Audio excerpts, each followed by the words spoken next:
on se retrouve avec les intérêts notionnels. C'est la première mesure. En disant, venez chez nous, vous allez bénéficier des intérêts notionnels. Mais pourquoi faut-il que les mêmes responsables politiques qui, dans chacune des régions, vantent cette mesure à l'étranger, s'attaquent à cette même mesure lorsqu'ils sont de retour en Belgique?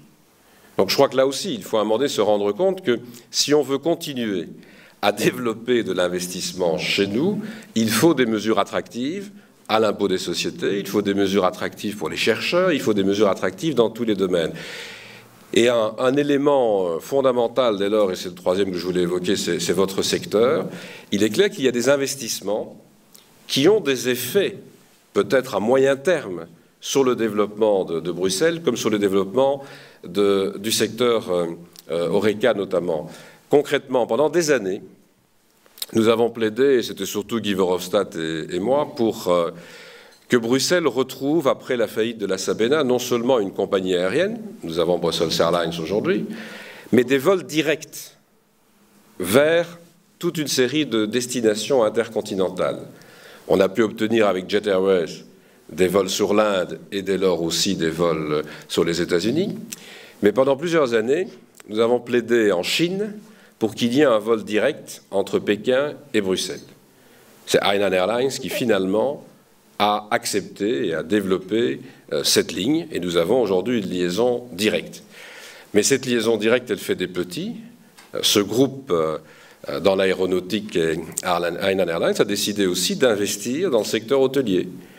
Et les anciens hôtels de la Sabena ont été des hôtels de référence en la matière. Moi, j'étais heureux de voir en Chine assez récemment le patron d'Hainan Airlines m'annonçant, et j'ai découvert que la fédération n'était pas totalement éloignée non plus à cette démarche à travers son président, un investissement très important au sein des hôtels. Alors quand on voit cela, on doit se dire que attirer des investisseurs, c'est pas seulement attirer un certain nombre de grands groupes financiers, c'est aussi attirer des gens qui ont une activité concrète et qui la développent. Et je voudrais vraiment féliciter sur un dernier point, c'est la formation, parce qu'en région bruxelloise, plus peut-être encore que dans les deux autres régions du pays, je reste convaincu que le vrai problème que l'on rencontre aujourd'hui est un problème de formation professionnelle.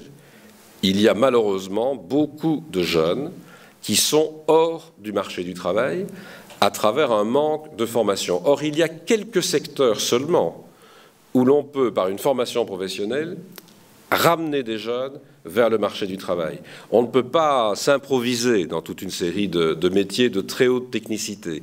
Mais dans les métiers du service, on peut, si on a envie de travailler, non seulement se former, mais trouver du travail. Et je le disais à l'instant à table, en Belgique, si on se forme à Bruxelles, peut-être pas seulement trouver du travail à Bruxelles. Le secteur Horeca en Flandre va avoir besoin de plus en plus de main-d'œuvre dans les années à venir quand on voit l'évolution démographique. Et c'est un enjeu qui n'est pas assez pris en compte. Moi, je voudrais vous féliciter de le faire. J'aimerais que les institutions, en particulier régionales, le fassent aussi beaucoup plus.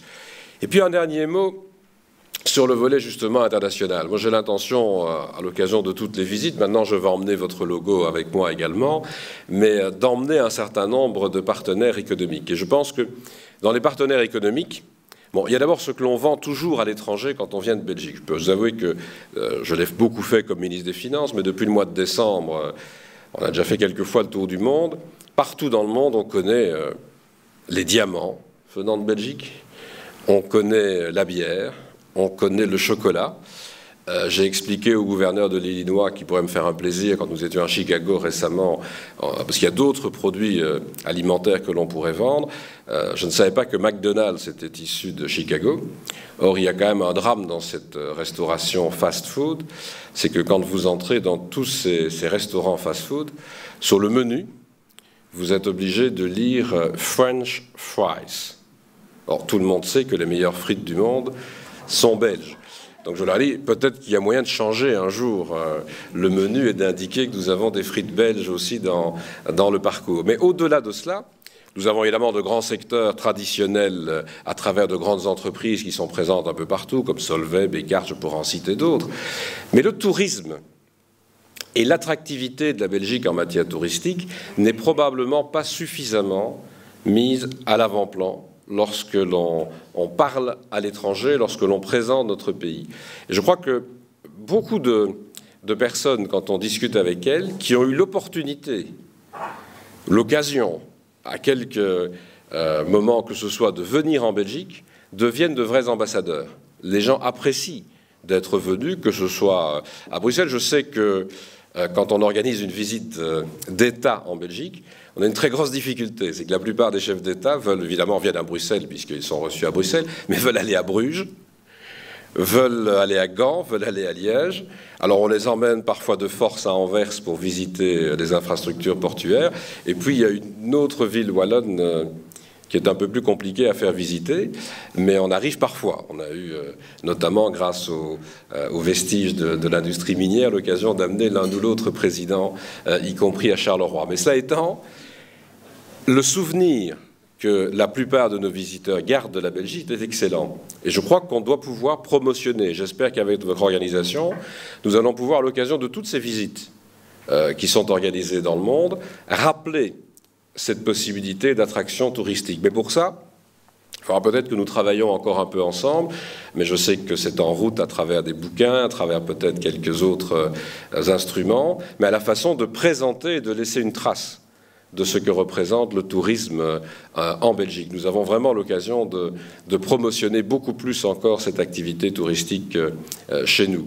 Et quel que soit d'ailleurs le domaine, je parlais des congrès, ça peut être un tourisme d'affaires, ça peut être un tourisme purement privé. On a beaucoup de capacités d'accueil dans notre pays. Et puis surtout, nous sommes au cœur de la région la plus développée d'Europe. Si l'on regarde autour de nous les pays qui nous entourent, nous sommes probablement dans la zone la plus importante sur le plan économique et commercial, donc autant en profiter au maximum. Alors j'espère simplement, en terminant, que la réputation de la Belgique en termes de terre d'accueil, en termes de tourisme, en termes commercial et de produits de qualité, ne sera pas trop terni dans les semaines et les mois qui viennent si on continue à se dire que de temps en temps, on est prêt à accueillir tout le monde, sauf dans une partie du monde politique, quand ce tout le monde a plusieurs défauts, 3 en particulier: être français, être riche et avoir fait son succès dans le monde du luxe. Alors je sais que l'on doit accueillir toutes les nationalités, les plus pauvres de la terre, même s'ils ont échoué dans tous les domaines. Mais ça n'est vraiment pas une raison pour mettre à la porte ceux qui ont fait le succès aussi parfois d'un certain nombre d'activités dont on oublie qu'elles sont fortement présentes en Belgique. En tout cas, longue vie à votre association.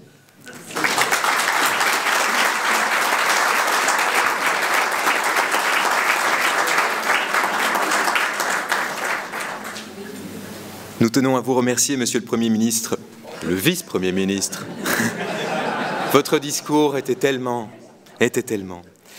Merci de nous avoir honorés, Monsieur le Vice-Premier ministre. Merci également, Madame l'ambassadeur, Mesdames et Messieurs les ambassadeurs, Monsieur le consul, échevin et conseiller, de nous avoir honorés de votre présence. Merci également à nos partenaires, Securex, AXA et d'autres que je n'aurai pas le temps de citer aujourd'hui. Le mot de la fin reviendra à un auteur éminent, Chateaubriand, qui disait « Plus le visage est sérieux, plus le sourire est beau ». Alors, soyons donc sérieusement souriants et unis. Belle journée à vous.